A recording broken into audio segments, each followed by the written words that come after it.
अस्सलाम वालेकुम, आदाब, सत श्री अकाल। मैं शायरी का मुदीर शहाब अख्तर, झरिया, धनबाद, झारखंड से साहित्य एकेडमी अवार्डी पोएट सुबोध सरकार की गुफ्तगू करेंगे आज। सुबोध सरकार बंगला शायरी में एक बेहद अहम नाम है और वैसे भी बंगला ज़बान ने साहित्य को बेहद ख़ास जगह दिया है। बंगाल और बंगला साहित्य बहुत रिच है। बंगला भाषी लोगों के जीवन में अदब का, साहित्य का, लिटरेचर का, किताबों का, कल्चर का, गीत, संगीत, आर्ट, इन सब चीज़ों का बहुत ज़्यादा ही अहमियत है। और जैसे जीवन में खान पान से लेकर, सांस लेने से लेकर और तमाम जो चीज़ें हैं वो आवश्यक है, उसी तरह से बंगला भाषी और बंगला स्थान में साहित्य जो है उस मिट्टी में रच बस जाती है। और तरह के दूसरे तबके या इलाकों में साहित्य की जितनी पेट नज़र नहीं आती, उससे बहुत गहरा पेट और बहुत गहरी जड़ें साहित्य की और अदब का और लिटरेचर का बंगला समाज में है। और बंगला ज़बान का साहित्य खासा रिच है, क्योंकि ये आम मानस में पढ़ा भी जाता है और समझा भी जाता है और बरता भी जाता है, और इसका साथ लोगों को प्यारा भी लगता है।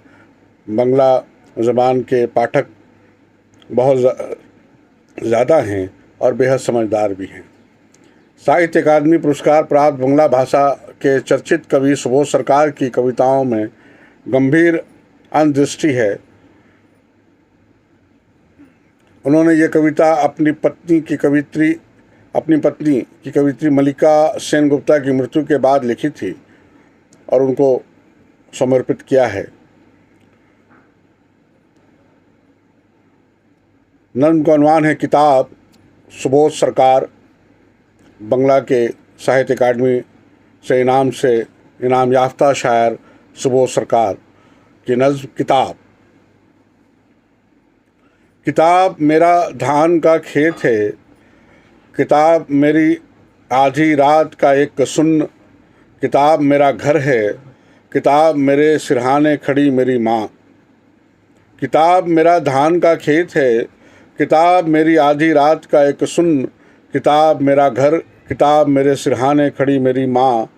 किताब मेरा अन्न, किताब मेरे सीने के जेब में छुपा रखा चे ग्वारा, किताब मेरा यौन उपवास, किताब मुझे जीवित रखती है आभासी सौंदर्य से।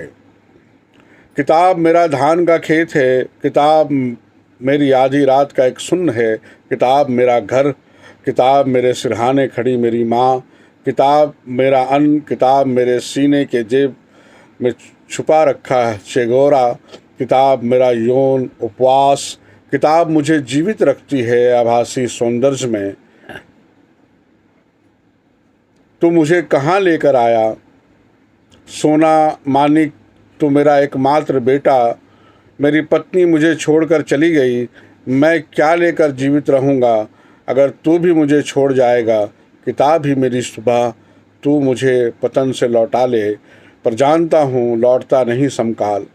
किताब ही मेरी सुबह, तू मुझे पतन से लौटा ले, पर जानता हूँ लौटता नहीं समकाल। किताब मेरी गहन रात दबे पाँव आती रहती है वो, किताब मेरी गहन रात दबे पाँव आती रहती है वो। इस नज़्म का अनुवाद जयश्री पुष्कर ने किया। उनके शुक्रिया के साथ मैं शहाब अख्तर, शायरी का मुदीर, झरिया, धनबाद, झारखंड से।